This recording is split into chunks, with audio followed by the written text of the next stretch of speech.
Donc bonjour à tous et à toutes, aujourd'hui on se retrouve pour parler des news du 29 janvier 2024. Alors je suis désolé, ça fait très longtemps que je l'ai pas fait donc cette vidéo, enfin les vidéos news tout simplement, car donc j'étais au CryptoXR et bon voilà c'est tout, et c'était incroyable. Je vous conseille vraiment d'aller à des événements crypto si, voilà, si vous avez l'occasion.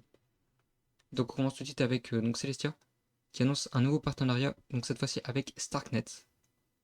Donc c'est un truc de ouf, Starknet c'est quand même énorme, ils ont levé 200 millions. Et actuellement, ils sont valorisés à plus de 8 milliards de dollars. C'est vraiment énorme. Et donc, qui sait, peut-être encore une fois un airdrop pour les stackers Tia, en espérant, peut-être. Ensuite, encore une fois, Celestia qui annonce The Future is Modular. Ils ont retweeté, quoi, enfin, ils ont répondu à Ivo. Et ensuite, là, Ivo, ils ont aussi répondu, donc, une main. Donc, encore une fois, un partenariat entre Ivo et Celestia. Donc, on peut supposer. Alors, pour moi, il y a plus de chances qu'il y a un airdrop Ivo pour les stackers Tia que pour Starknet. Starknet, je suis vraiment pas sûr, mais par contre, pour Ivo, je suis quasiment sûr à 90% qu'il y aura un airdrop pour les stackers Tia. Donc si vous n'avez pas encore stacké de Tia, vraiment stackez-le. Faut vite que vous le fassiez. Et ça va vraiment rapporter pas mal. Ensuite, c'est donc Solana Floor donc, qui nous dit que l'arbre de Wen, car en fait, si vous n'avez pas suivi, donc c'était un token donc, lancé par Jupiter pour, entre guillemets, tester avant le claim de Jup, qui a lieu le 31. Et donc, en fait, il y a eu plus de 1 million de wallets éligibles, 1 080 000 il me semble. Et donc vous pouvez claim, c'était 693 000 ou quelque chose dans le genre. When, et donc dès que ça a apparu, l'allocation valait 40 dollars, ce qui était juste énorme comparé à ce qui était demandé de faire. Ce qu'il fallait faire, c'était juste un swap d'au moins 5 dollars, quelques collections NFT ou des trucs comme ça. Donc voilà, donc déjà c'était 40 dollars, et ensuite il a fait que pump énormément.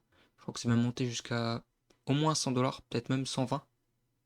Mais voilà, bref, c'était énorme pour juste avoir swap sur Jupiter. Une personne, moi j'en ai eu 6 donc ça m'a vraiment régalé. Ensuite, c'est Sega, donc Segafi, qui nous dit encore une fois avec ses œufs là. Et donc, ce que je trouvais surtout intéressant, c'est que derrière, suite à ça, cette annonce, les NFT, ils ont vraiment pump énormément.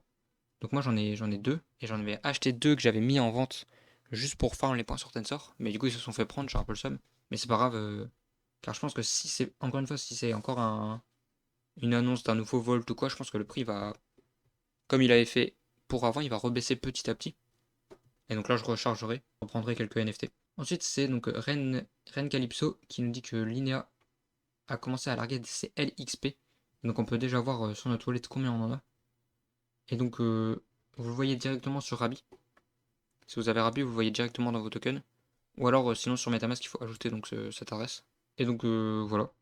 Très certainement, enfin moi je suppose, enfin dans la toute logique, ce serait simplement donc un LXP égale un token LIA, mais bon, on verra ce que ça correspond vraiment. Ensuite, Coin Academy qui nous dit que Google autorisera les publicités pour les ETF Bitcoin Spot aux États-Unis à partir du 29 janvier. News pour les ETF. Donc on a vu que pour l'instant ça n'a pas changé énormément en cours. Mais de toute façon, c'est plus l'aspect long terme qui était recherché avec les ETF. Donc voilà, donc ça c'est sympa. Après nous, on fera rien parce que. Enfin en tout cas, en France, on verra rien parce que bah on n'a pas de pub sur les ETF. En tout cas, aux États-Unis, ils auront donc des pubs sur les ETF Bitcoin. Je pense pas que ça va pas faire d'effet imminent, c'est quasiment certain. Et ensuite, c'est Ethereum Daily qui nous parle donc de Starknet qui font des distributions tout simplement. Donc là, on peut voir, c'est simplement des tests. On peut voir la claim, etc. Tout ça.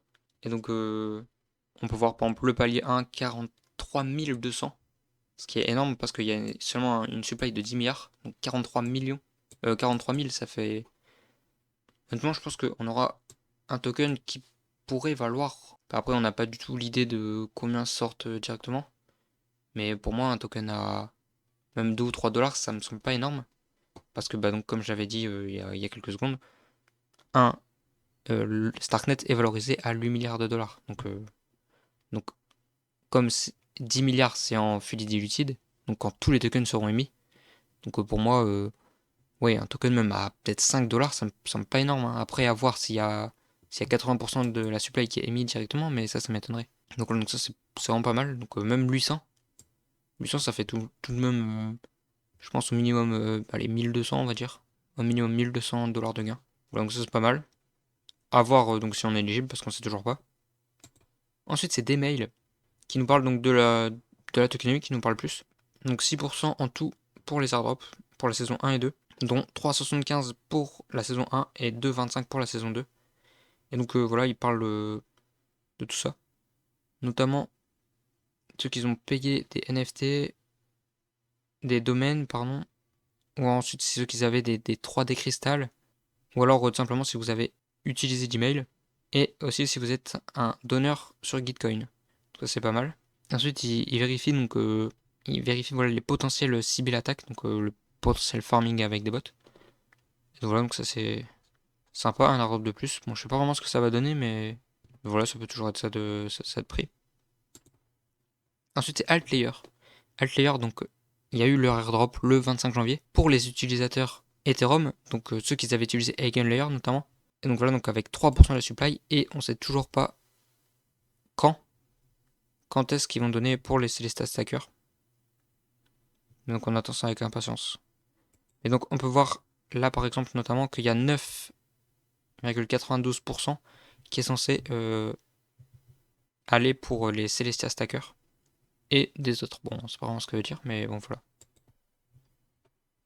Qu'on n'a toujours pas de date quand est-ce qu'on pourra claim nous les stackers de Tia. Mais en tout cas si vous avez utilisé Eigenlayer, vous pouvez déjà claim et le vendre notamment sur Binance. Ensuite c'est Magic Eden qui nous parle donc de ces rewards, simplement des points en fait, comme exactement comme Tensor. Et en plus de ça, ils ont annoncé un partenariat avec Phantom. En fait, c'est un petit peu comme a fait donc Tensor avec Backpack. Un airdrop à points en plus, pourquoi pas.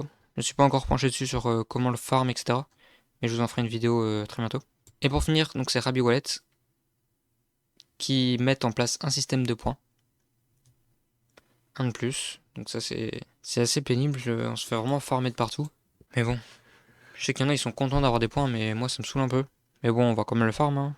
On est là pour la tech, hein. Non, en vrai, je vais quand même le farm parce que ça coûte pas grand chose. On peut notamment avoir des points, notamment si vous mettez un code de parrainage. Donc, si vous mettez crypto fournaise, vous avez, bon, je sais pas si vous avez des avantages, mais en tout cas, moi, ça me récompense et je vous en remercie. Et donc voilà, donc ça, c'est des petits points comme ça, gratuits. Donc voilà, donc c'était tout pour les news du 29 janvier 2024 et à la prochaine.